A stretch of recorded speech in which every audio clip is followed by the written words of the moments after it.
ನಮಸ್ಕಾರ ವೀಕ್ಷಕರೇ, welcome to stocks Kannada. ನೋಡಿ ಸ್ನೇಹಿತರೆ, ಇದು ಅಮೆರಿಕದ್ದು ಫೆಡರಲ್ ರಿಸರ್ವ್ ಸಿಸ್ಟಮ್ದು ಒಂದು ಲೋಗೋ. ಇದು United States federal reserve system logo. ಅದರ ಒಂದು ಆಫೀಸ್ ಇದು federal reserve office, FOMC office ಅಂತ ಕೂಡ ಕರಿಬಹುದು. FOMC meet begins today. US Fed likely to reduce policy rates by 25 to 50 BPS. ಒಂದು 25ರಿಂದ 50 ಬೇಸಿಸ್ ಪಾಯಿಂಟ್ಗಳನ್ನು ಕಟ್ ಮಾಡೋ ಸಾಧ್ಯತೆ ಇದೆ ಅಂತ ಎಲ್ಲರೂ ಅನಲೈಸ್ ಮಾಡ್ತಾ ಇದ್ದಾರೆ ಮಾರ್ಕೆಟ್ನಲ್ಲಿ ಎಕ್ಸ್ಪರ್ಟ್ಸು. ನೋಡಬೇಕು ಎಷ್ಟು ಕಟ್ ಮಾಡ್ತಾರೆ. ಎಲ್ಲರ ಒಂದು ಶೇರ್ ಮಾರ್ಕೆಟ್ಗೆ ಸಂಬಂಧಪಟ್ಟಂತೆ ಎಲ್ಲರ ಕಣ್ಣು ಇವತ್ತು ಅಮೆರಿಕದ ಮೇಲಿದೆ. ಅದು ಫೆಡರಲ್ ರಿಸರ್ವ್ ಮೀಟಿಂಗ್ ಇದೆ ಇವತ್ತು ರಾತ್ರಿ 11 ಅದರ ಮೇಲೆ ಕಣ್ಣಿದೆ. ಅದರಲ್ಲೂ ಮೇನ್ ಒಬ್ಬ ವ್ಯಕ್ತಿ ಏನಿದ್ದಾರೆ, ಜೆರೋಮ್ ಪವೆಲ್, ಅವ್ರದ್ದು ಒಂದು ಮೇನ್ ರೋಲ್ ಪ್ಲೇ ಆಗುತ್ತೆ ಇವತ್ತು. ಅವ್ರು ಏನು ಡಿಸಿಷನ್ ತೊಗೊಂತಾರೆ ನೋಡಿ. FOMC meeting, rate cut, all ice on federal reserve chief Jerome ಪವೆಲ್. ಎಲ್ಲರ ಕಣ್ಣು ಅವರ ಮೇಲಿದೆ ಸ್ನೇಹಿತರೆ. ಈಗ ನಾವು ಮೊದಲು FOMC ಅಂದ್ರೆ ಏನು ತಿಳ್ಕೋಬೇಕಾಗುತ್ತೆ. FOMC ಅಂದರೆ ಫೆಡರಲ್ ಓಪನ್ ಮಾರ್ಕೆಟ್ ಕಮಿಟಿ ಅಂತ ಅರ್ಥ. FOMC means federal open market committee ಅಂತೇಳಿ ಇದರ long farm.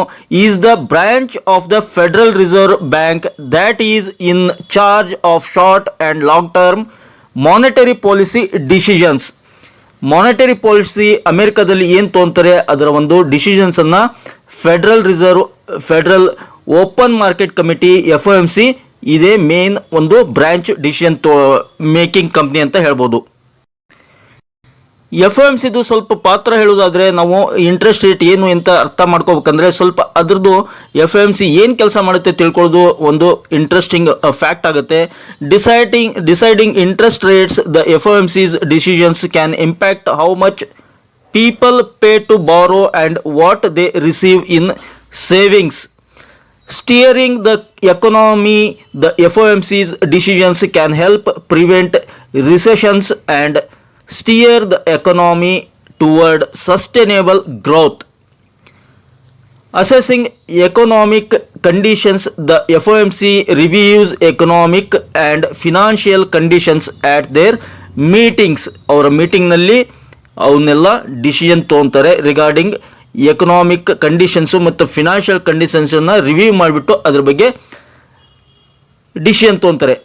FOMC is made up of 12 members. FOMCಯಲ್ಲಿ 12 ಜನ ಮೆಂಬರ್ಸ್ ಇರ್ತಾರೆ ಸ್ನೇಹಿತರೆ. 7 members of the board of governors, 7 ಜನ board of governors. The president of the federal reserve bank of New York, 4 reserve bank presidents who serve 1-year terms on a rotating basis. 4 reserve bank presidents ಇರ್ತಾರೆ. Rotating ಒಂದು system ಮೇಲೆ ಅವರ appointment ಕೂಡ ಆಗಿರುತ್ತೆ. ಒಬ್ಬರು president of federal reserve ಇರ್ತಾರೆ.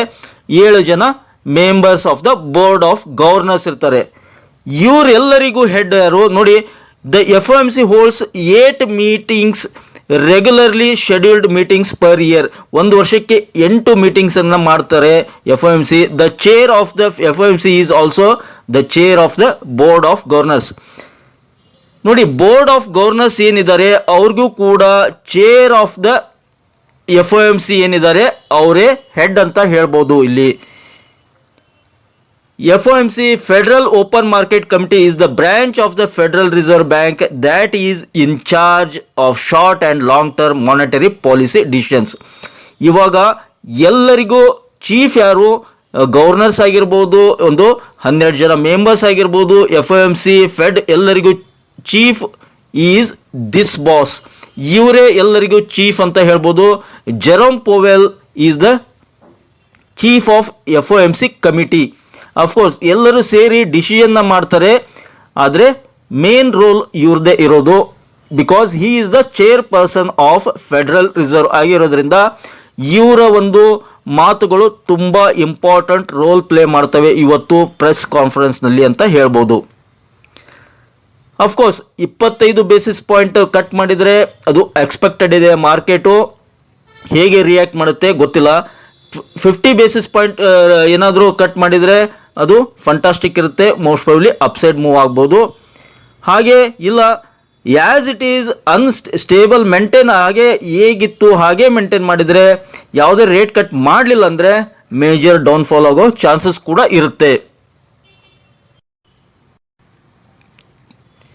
ಅದಕ್ಕೂ ಮುಂಚೆ ಈ ಒಂದು ಗ್ರಾಫ್ನಲ್ಲಿ ನಿಮಗೆ ಕೆಲವೊಂದಿಷ್ಟು ಪಾಯಿಂಟ್ಸ್ ಹೇಳಲಿಕ್ಕೆ ಇಷ್ಟಪಡ್ತೀನಿ. ನೋಡಿ, 1969ರಿಂದ ಒಂದು ಚಾರ್ಟ್ ಇದೆ, ಎಲ್ಲಿವರೆಗೆ 2024 ಇವತ್ತು ಡಿಸಿಷನ್. ನೋಡಿ, ಯಾವಾಗ ರೇಟ್ ಕಟ್ ಆಗಿದೆ ಅವಾಗ ಮಾರ್ಕೆಟ್ ಫಾಲ್ ಆಗಿದೆ. ಈ ಒಂದು ಚಾರ್ಟ್ ಪ್ರಕಾರ 69ರಲ್ಲಿ ರೇಟ್ ಕಟ್ ಆಗಿತ್ತು, ಫಾಲ್ ಆಯಿತು 30%.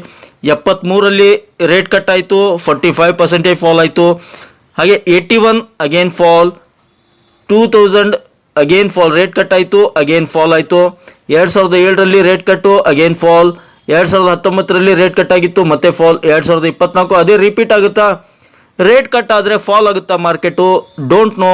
ಈ ಒಂದು ಗ್ರಾಫ್ನಲ್ಲಿ ಮೊದಲಿನ ರೇಟ್ ಕಟ್ಗಳಲ್ಲಿ ಮಾರ್ಕೆಟು ಅವತ್ತಿನ ದಿನ ಅಂತಲ್ಲ, ಕಮಿಂಗ್ ನೆಕ್ಸ್ಟ್ ಡೇಸ್ನಲ್ಲಿ ಹೇಳ್ತಾ ಇರೋದು ನಾನು. ಇಮಿಡಿಯೇಟ್ ಅವತ್ತೇ ಒಂದು 30%, 10%, 40% ಕರೆಕ್ಷನ್ ಆಗಿರಲ್ಲ. ಮುಂದಿನ ವಾರಗಳಲ್ಲಿ ಅದನ್ನೆಲ್ಲ ಕನ್ಕ್ಲೂಷನ್ ತೊಗೊಂಡ್ಬಿಟ್ಟು ಒಂದು ಗ್ರಾಫ್ ರೆಡಿ ಮಾಡಿದ್ದಾರೆ.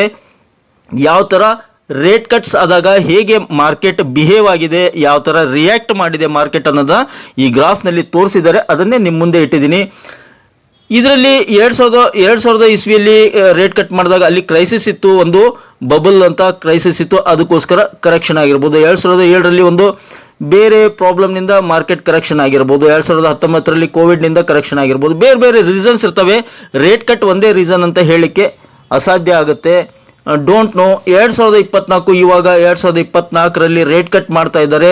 ಆಫ್ಟರ್ ಲಾಂಗ್ ಟೈಮ್, 4 ವರ್ಷದ ನಂತರ ರೇಟ್ ಕಟ್ ಮಾಡ್ತಾ ಇದ್ದಾರೆ. ಅವರೊಂದು 2% ಇನ್ಫ್ಲೇಷನ್ ಟಾರ್ಗೆಟ್ ಇತ್ತು, ಅದನ್ನು ರೀಚ್ ಆಗಿದೆ. ಇನ್ಫ್ಲೇಷನ್ ಕೂಡ ಕೂಲಪ್ ಆಗಿದೆ ಅಮೆರಿಕದಲ್ಲಿ. ಹೀಗಾಗಿ ರೇಟ್ ಕಟ್ ಮಾಡ್ತೀವಿ ನಾವು ಸೆಪ್ಟೆಂಬರ್ ಆನ್ವರ್ಡ್ಸ್ ಅಂತ ಹೇಳಿದ್ರು ಲಾಸ್ಟ್ ಮೀಟಿಂಗ್ನಲ್ಲಿ ಜೆರೋಮ್ ಪವೆಲ್. ಅದಕ್ಕೆ ಸ್ಟಿಕ್ ಆನ್ ಆಗಿಬಿಟ್ಟು ಇವತ್ತು ಎಷ್ಟು ರೇಟ್ ಕಟ್ ಮಾಡ್ತಾರೆ? 25 ಮಾಡ್ತಾರಾ? ಅದು 25 ಅಂತ ಮಾರ್ಕೆಟ್ ಎಲ್ಲರಿಗೂ ಗೊತ್ತೇ ಇದೆ. ಸಪೋಸ್ ಏನಾದರೂ 50 ರೇಟ್ ಕಟ್ ಬೇಸಿಸ್ ಪಾಯಿಂಟ್ ಮಾಡಿದರೆ ಮೋಸ್ಟ್ ಪ್ರಾಬ್ಲಿ ನಂಗೆ ತಿಳ್ಮಟ್ಟಿಗೆ ನಾಳೆ ಒಂದು ಅಪ್ ಮೂವ್ ಬರೋ ಸಾಧ್ಯತೆ ಇದೆ ಅನ್ಕೋತೀನಿ. ಆದರೆ ಮಾರ್ಕೆಟ್ ಹೇಗೆ ರಿಯಾಕ್ಟ್ ಮಾಡುತ್ತೆ ಯಾರಿಗೂ ಗೊತ್ತಿಲ್ಲ.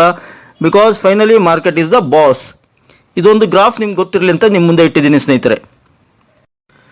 ಸೊ ನಾಳೆ ಇವತ್ತು ರಾತ್ರಿ ರೇಟ್ ಕಟ್ ಆದರೆ ನಾಳೆ ಇಂಡಿಯನ್ ಮಾರ್ಕೆಟ್ನಲ್ಲಿ ಯಾವ್ಯಾವ ಸ್ಟಾಕ್ಗಳು ಒಂದು ಗಮನಿಸಬೇಕು, ಒಂದು ವಾಚ್ ಲಿಸ್ಟ್ನಲ್ಲಿ ಇಟ್ಕೋಬೇಕು, ಅವನ್ನ ನಾನು ಕನ್ಸಿಡರ್ ಮಾಡಲಿಕ್ಕೆ ಇಷ್ಟಪಡ್ತೀನಿ, ನಿಮ್ಮ ಮುಂದೆ ಹೇಳಲಿಕ್ಕೆ ಇಷ್ಟಪಡ್ತೀನಿ. ಇವುಗಳನ್ನು ನೀವು ಕೇವಲ ಎಜುಕೇಷನಲ್ ಪರ್ಪೋಸ್ ಅಂತ ಕನ್ಸಿಡರ್ ಮಾಡಿ ಇನ್ವೆಸ್ಟ್ಮೆಂಟ್ ಮಾಡೋದಾಗಲಿ ಅಥವಾ ಬಾಯ್ ಸೆಲ್ ಮಾಡೋದು ಆ ಥರ ಏನಾದರೂ ಇದ್ದರೆ ದಯವಿಟ್ಟು ನಿಮ್ಮ ಆರ್ಥಿಕ ಸಲಹೆಗಾರ ಸಲಹೆಯನ್ನು ಕೇಳಿಬಿಟ್ಟು ನೀವು ಮುಂದುವರಿಯಬಹುದು. ಇನ್ಫೋಸಿಸ್, ಹೌದು, ಒಂದು ರೇಟ್ ಕಟ್ ಆದರೆ IT ಸೆಕ್ಟರ್ ಮೇಲೆ ಮೇಜರ್ ಇಂಪ್ಯಾಕ್ಟ್ ಆಗುತ್ತೆ. ಇವತ್ತು ತುಂಬ ಕರೆಕ್ಷನ್ ಆಗಿವೆ ಇಂಡಿಯನ್ IT ಸೆಕ್ಟರ್ ಎಲ್ಲ ಸ್ಟಾಕ್ಗಳು. ಇದನ್ನು ಕನ್ಸಿಡರ್ ಮಾಡ್ಬೋದು. ಫಸ್ಟ್ ಸ್ಟಾಕ್ ಅದರಲ್ಲಿ ಇನ್ಫೋಸಿಸ್ 1883ರಲ್ಲಿದೆ. ನಾಳೆಯ ಟಾರ್ಗೆಟು ಏನಾದರೂ ಪಾಸಿಟಿವ್ ಮೂವ್ ಆದರೆ 1920 ಇಟ್ಕೋಬಹುದು. ನೆಕ್ಸ್ಟ್ ಸ್ಟಾಕ್ ಬಂದ್ಬಿಟ್ಟು ಬಿರ್ಲಾ ಸಾಫ್ಟ್ ಲಿಮಿಟೆಡ್, ಹೌದು, 630 ಇದೆ. ನಾಳೆಗೆ ಇದರ ಟಾರ್ಗೆಟು 650 ಕನ್ಸಿಡರ್ ಮಾಡ್ಬೋದು. ನಂತರ ಒಂದು HDFC ಬ್ಯಾಂಕ್, ಹೌದು, ಬ್ಯಾಂಕಿಂಗ್ ಸೆಕ್ಟರ್ನಲ್ಲಿ ರ್ಯಾಲಿ ಬರೋ ಚಾನ್ಸಸ್ ಇರುತ್ತೆ.